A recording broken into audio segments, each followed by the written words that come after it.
This is a blatant support of education's privatization, cloaked in an insincere commitment to public education. 2 years ago, when this contract was approved, we should have invested in raising the substitute teachers' daily rate, paying unemployment taxes so that substitute teachers could receive unemployment, providing health insurance, procuring an enhanced scheduling system, recruiting substitute teachers, and contracting through job fairs. The Jersey City Board of Education held a special meeting regarding an amendment to the contract with Source4Teachers to provide their services from May 5th to May 31st for a cost of $288,000. You may recall that in late April, the Jersey City Board of Education decided not to extend their contract of $1.8 million.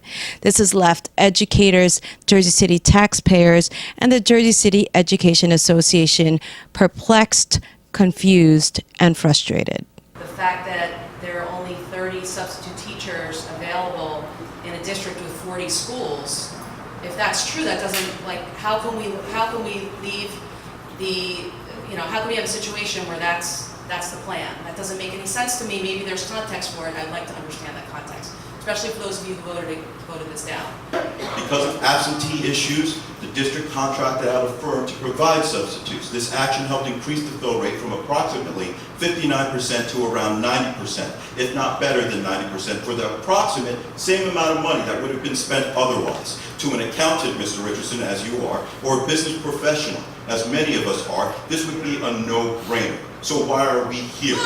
Use your in-house talent, use your human resource department, use your secretarial staff that you have to place the substitutes in the school building. Dr. Laz, I'm sorry, but Source4Teachers was is part of your administration, and I'm personally holding you responsible for putting us in this situation. Someone has to be accountable for it. So the fact that we're in this situation is really not good. Our children don't have substitutes. Dr. Lyles first addressed why the cost decreased. One of the reasons why the amount is reduced is that we have cut out, from the district's point of view, of hiring subs for part.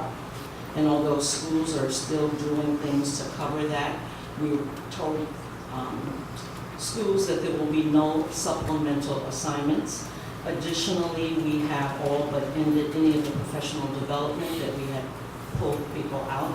The only days that we are still covering are days in which schools have paid for already, and subsequently they have to, they will forfeit their contract if they do not have the ability for teachers to do this.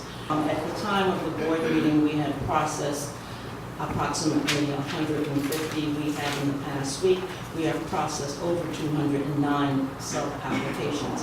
However, only 168 are eligible to be subs, and only 40 of them, but that was last week, it was 30, we are up to 40 who are available. We agreed that if we could have for the month of May, 125 subs per day from Source4Teachers, that would complement our growing number. And that in 2 weeks at the next board meeting, we would take a look at our capacity and ability to have subs, a sufficient number of subs to fill that void. Jersey City Board members collectively said that the safety and education for the students is top priority. Yes, I know as much as it offends me to have to do this, I cannot sit and think that anyone's going to come to me one day and say, my child was hurt because there weren't enough teachers. So if this is going to be a short-term fix, and this is going to be 1 month as we promised, and we're doing everything we can to ensure that we have all those teachers in place by the end of the month, then unfortunately, I'm going to have to say I have to vote on my conscience, which is the safety of the students. My point is that if we're here 2 weeks again, I expect that it will be just as controversial. And there's no reason why we shouldn't have solved this 11 days ago. We had a solution, and instead there was a lot of grandstanding, there was a lot of chit-chat, and nobody asked, what's going to happen Monday? It came to the fact that we put in a plan, and they rejected it, and it never came to a resolution.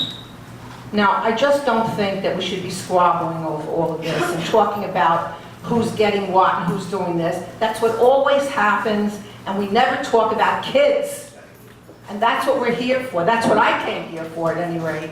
And now I'm so discouraged about the fact that nothing is happening for kids, but all of this nonsense keeps happening at every single meeting. And you can call that grandstanding if you like, but I don't care about it, because we've got to get down to the kids. This board represents 28,000 students in our district here, and we do not want to place our student at risk.